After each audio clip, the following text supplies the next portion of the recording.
Hey everyone, Grandmaster Ben Feingold here with our video today. As most of you know, and when I say most of you know, at least 1% of you know, the Gashimov Memorial just ended a few days ago, which was won by Shakir Mamajarov. There was a big tie for second. Kramnik, Wesley So, Topolov maybe, and maybe another person. It was either 3 or 4 way tie for second. Half a point behind Mamajarov. So a lot of players did well, I guess. Anyway, most of you don't know who Gashimov was because you basically don't know anything. So whatever I tell you, you're like, all right. Also, turn to your left and look at the shadows on the walls because that's all you know. Okay. Gashimov was a great chess player. He was a top 10 player. He died in his late 20s. He was sick when he was born, sort of like Mikhail Tal. And played a lot of tournaments when he was sick, took big breaks to go to the hospital, and actually spent the last year and a half in the hospital and died. I think he was 27 when he died, but you can look up on the internet and tell me I'm wrong. He died in 2014, and they have a tournament in his honor that's very strong every year. He was a very exciting player. He liked to play the Benoni with black. He liked to play very sharp chess. So I'm going to show a game that he played. It was one of the last games that he won. I think it was the next to last game that he won in his life that was rated. It was in 2012.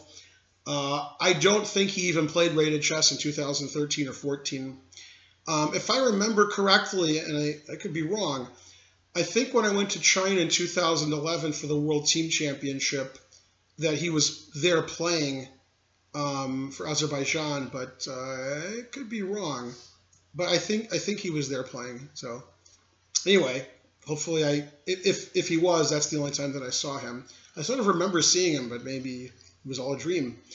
Okay, unfortunately, the NBA playoffs are still going on, so I've been getting a lot of sleep lately because the games are so bad. Right now, Houston's playing San Antonio, and it's not an interesting game because it's so much of a blowout. Most of the games have been blowouts this series. Of course, I just finished watching most of the game between Boston and Washington. Boston's probably the worst #1 seed in the history of any sport ever. I mean, they're just a terrible team, and they have one good player, and he's not that good either. He's not even the best player in basketball with his name, first and last name. Terrible. Anyway, well, okay, so at least we can see if San Antonio makes a comeback after the insurmountable lead the first 5 minutes. Probably they'll be ahead when the video's over. Okay, but you guys aren't very bright at home, so you probably think the playoffs are good. So yay, playoffs. All right, so let's look at the game Anish Giri, who's white, against Vugar Gashimov. And, well, in my opinion, they played a line where it plays to Gashimov's strengths. Complicated, tactical, wild variations, not really what Anish is good at. Okay, so they played a sharp Knight of Sicilian. Probably Anish does better when he's black in the Knight of Sicilian. And they played a very sharp line, which I don't think Bishop c4 is very popular today after Knight bd7, but maybe I'm wrong. In this position, you know, black plays either e6 or Knight bd7. Knight bd7 seems to be played more often lately than it was, 10, 20, 30 years ago. I don't know if Bishop c4 is the move. Okay, so Queen a5, attacking the bishop on g5. Queen d2, I'm pinning the knight and defending the bishop. e6, b5. And now, Giri made a move which probably isn't the best. It actually wasn't his preparation. Bishop b3 is the more common move here. Sort of an obvious move. Bishop d5 is more interesting. In fact, Gashimov said he analyzed Bishop d5 a long time ago, but he forgot his analysis. And Giri claims he prepared Bishop d5 for like 3 minutes the day of the game, and he saw a correspondence game where I guess White did okay, but he didn't really do serious preparation. Okay, so b4, and this is following the correspondence game. Bishop takes a8, b takes c3, b takes c3. And in this position, Gashimov played queen takes a2. The game that Giri was looking at, I guess, before was either knight b6 here, or maybe it was knight b6 in the later position. Okay, queen takes a2, queen e2. Obviously, black is threatening queen a1 checkmate, so we gotta can get a square for the white king. Now, I think the game in question that was known, black played knight b6, which was interesting. Gashimov played the novelty bishop e7. And actually, if you've seen a lot of my videos and you remember some of the stuff, I had a game with the 2100 player from the Atlanta area. His name's Liang. And in that game, the winning move, and I think I had you pause the video actually, was knight takes e4. And this is very similar. We have a queenside castling for white. We have a black queen that's attacking. And we have a bishop on g5 that's not defended. So very similar. In this position, when I very briefly looked at the engine, it wants white to play f4, which defends the bishop on g5. Anyway, if it was black's turn to move, black would play knight takes e4, which threatens queen a1 mate. And if you take the knight, bishop takes g5 check is winning. So, of course, f4 defends the bishop on g5. Giri ran away. He played king to d2. I don't mean he ran away from Sopiko. He probably wasn't even dating her in 2012. Okay, and knight takes e4, of course, is strong. Queen takes e4, bishop takes g5 check, and f4.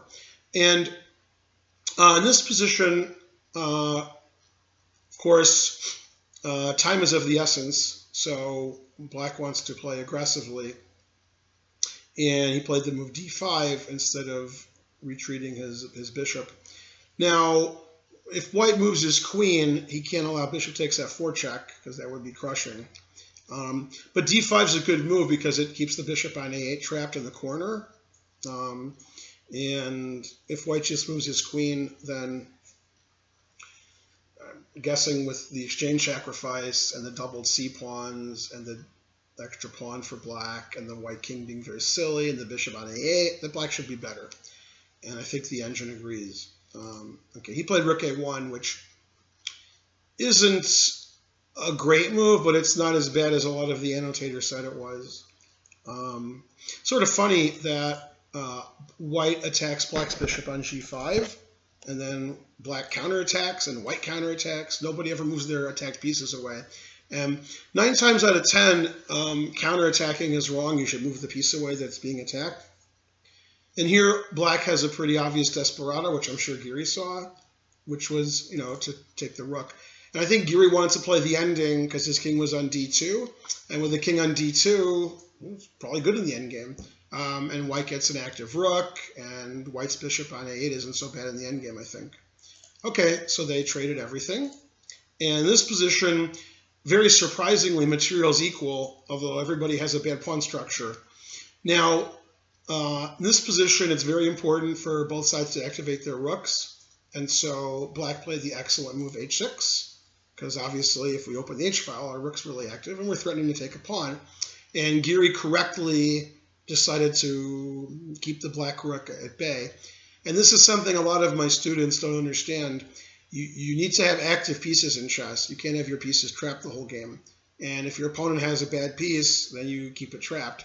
This was actually very interesting game that I've looked at, probably in St. Louis, but maybe even on my channel, between MVL and Ding Liren from a few years ago, and I think it was Gibraltar, although it might not have been Gibraltar.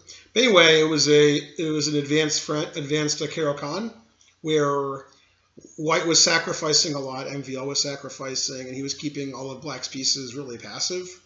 And even though MVL was down a piece, he won pretty easily because Ding's pieces couldn't move. They were just trapped on their original squares. So from white's point of view, to keep the rook on h8 trapped, he played the move g6, which makes perfect sense. Now, of course, the e4 pawn is attacked, so if black doesn't do anything about it, white's position is going to be very reasonable. And so instead of losing the e4 pawn, he played the move f5, giving away his e6 pawn, but keeping his pass pawn. And that's what happened. Knight takes e6. King e7, activating the king and activating the black rook at the same time. He could have played knight takes g7, but he played knight f4. I'm not sure which move is better. I think knight f4 is better, but it's a complicated position. The knight's good on f4. The pawn's good on g6 for white because it blocks the g pawn for black. You can't attack the knight with a pawn, so it's a pretty good square. Okay, rook to d8, finally activating his rook. Once again, material is equal. Bishop to d5, getting the bishop out of the corner. Knight b6. c4, of course, is the only move. If you play rook a5 to defend your bishop, you run into knight c4 check, which wins your rook. That would be a terrible blunder. So he plays c4. Knight takes c4 because the bishop is pinned. King attacks the knight. The knight moves away, attacking the bishop. And bishop f7. So now black is a pawn up, but white's pieces all got to pretty good squares. And black's bishop on c8 isn't the best bishop. It's sitting on its original square defending the a6 pawn. It's not very active. Okay, so rook d6, which defends the a6 pawn and threatens to play rook c6 check. And I guess the bishop on c8 can move, somewhere reasonable because the a6 pawn is defended. Okay, rook a5. Bishop to d7. This is funny because bishop d7 is not the first move I would think of, but it is the engine move. I guess if I could move again after bishop d7, I would play bishop b5, and the white rook is looking sort of silly.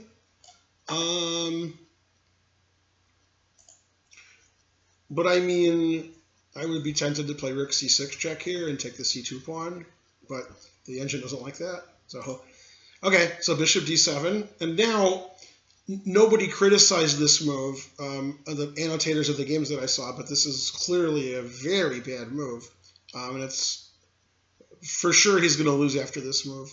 So Giri said after the game that he didn't really know the opening. He knew some correspondence game, but he didn't know the details. And he got a worse position, and he said, the way I played the ending, I'm always going to lose. I played the ending so badly. So I think this was probably his biggest mistake of the game. He played rook e5 check. And, this is more of a beginner's move than a move that a super grandmaster would play, because you're forcing your opponent's king up. You're making black's king better, and there's no justification. I don't see any reason for that. So king f6, and the rook can't... you can't go to e8 or e7 or e6, so you went to c5. I mean, if I could have white in this position or the previous position with the king on e7, I would do that. And Gashimov continued with king g5. And I said, you can't kick that knight off of f4, but he's trying to make me look bad. So now black has a great knight, a great king, a great rook. His bishop got off of c8. He's a pawn up. He has a passed pawn on e4. And white's passed pawn is useless. And I think in this position, if we go back a few moves, I think the engine wants to play king b3 and hope beyond hope that he can push his c-pawn, c4, c5, and get some counterplay.